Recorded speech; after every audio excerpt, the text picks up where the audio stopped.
Why social media may be slowing your recovery after narcissistic abuse and what to do about it. Hi, I'm Claudia Maxine and welcome to my podcast, Heal After Narcissistic Abuse. If nothing seems to be changing despite your best efforts to heal from narcissistic abuse, here's something important I want to share with you because it really may be holding you back in your healing. When many of us emerge from an abusive relationship and start putting the pieces together about what happened to us, we naturally want to find out more about narcissism. In our search for clarity, understanding, and validation, we often find ourselves in online spaces where the term narcissist is used a lot. The focus is usually on what the narcissist is like, what they do, how they operate, and so on.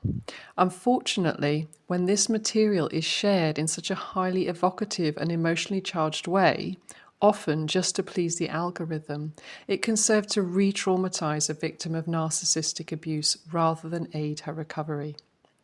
The issue here that many people, especially at the start of their narcissistic abuse recovery journey, don't realize is that simply hearing about the narcissistic behavior they've been subject to is potentially re-traumatizing. For someone trying to heal after narcissistic abuse, nervous system regulation is vital. Reading about narcissists and other people's experience of them can cause further dysregulation of your nervous system, emotions, and it can deepen complex post-traumatic stress.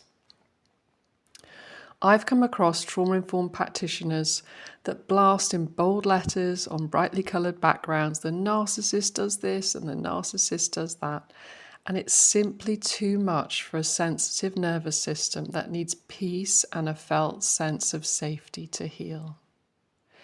Yes, we need access to information about what happened to us and why.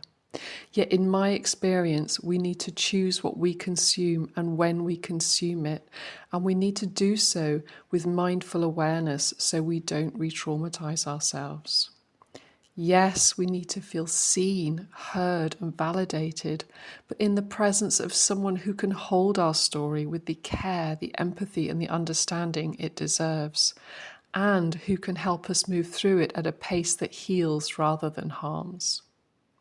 Talking, writing, or reading about yours or another person's experiences with narcissistic abuse can take you outside of what we call your window of tolerance, and this can slow your recovery. That's when your nervous system activates into hyperarousal, that's the fight or flight state, or drops into hypoarousal, the freeze state.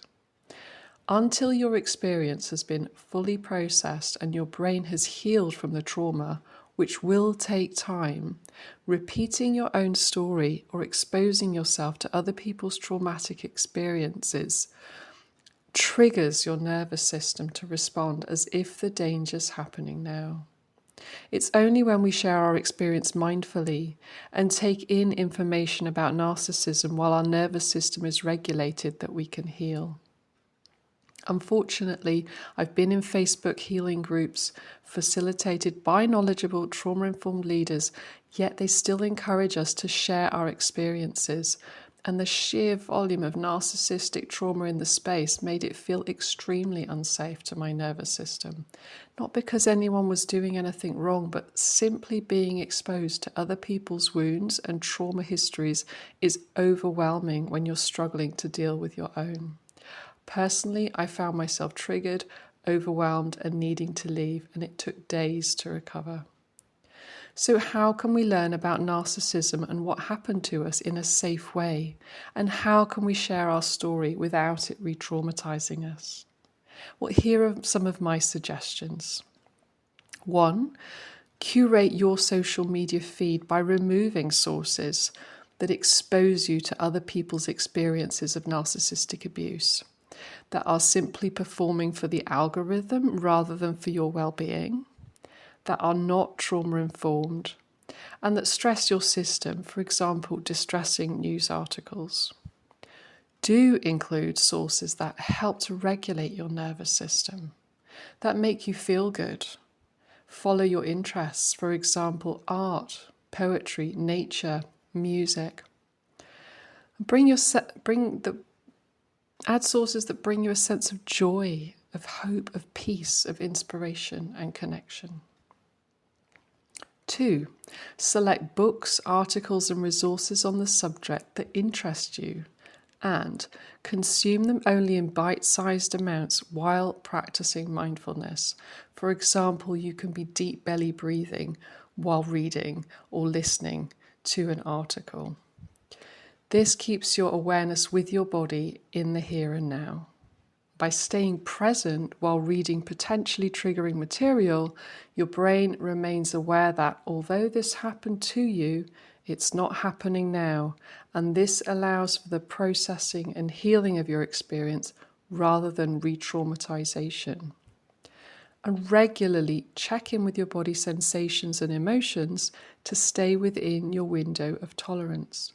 If you can no longer feel calm and present, and you notice activation in your system, or you notice that you're shutting down, pause and do something else that brings you back to the present moment. You can always switch it up by moving around, shaking your body, breathing deeply, doing some body tapping, EFT, dancing, anything that helps you to come back to the here and now.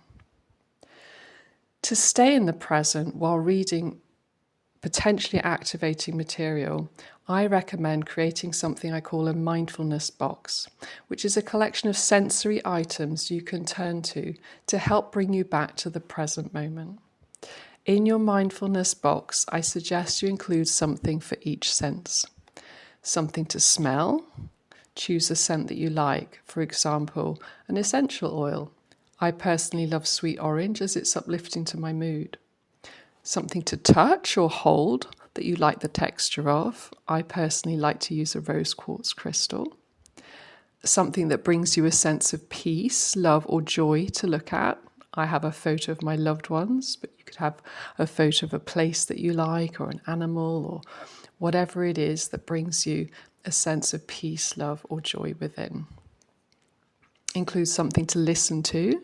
So I have a note that reminds me of playlists and sounds that I enjoy listening to. And something to taste. For example, it could be a little piece of chocolate or something that you can really savour the taste of. 4. Only share your experience of narcissistic abuse with a trauma-informed therapist, coach or healer that understands what you've been through and can hold a compassionate, non-judgmental healing space for you.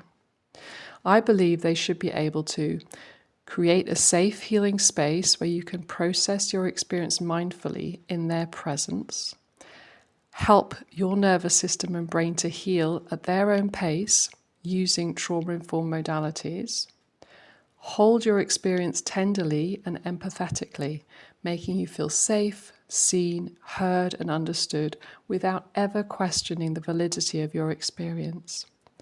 Help you to stay present to the emotions and sensations in your body when sharing traumatic material, and help you to make sense of your experience and provide relevant psychoeducation for you where appropriate. I've created my Heal Sanctuary to provide you with a safe, peaceful environment where you can access trauma-informed resources to support your recovery. It's a large online library that includes mindfulness techniques, vagal toning practices, pranayama, that's yogic breathwork, self-compassion exercises, energy healings from Reiki, Sekhem and angelic healing, and so much more. The tools and practices in the sanctuary help you come back to yourself and to the present moment, supporting your brain and your nervous system to heal after narcissistic abuse. And if you're looking for one-to-one trauma-informed healing and coaching for your recovery, it would be an honour to serve you. Please get in touch and we can arrange a free discovery call where you can find out whether my approach is right for you.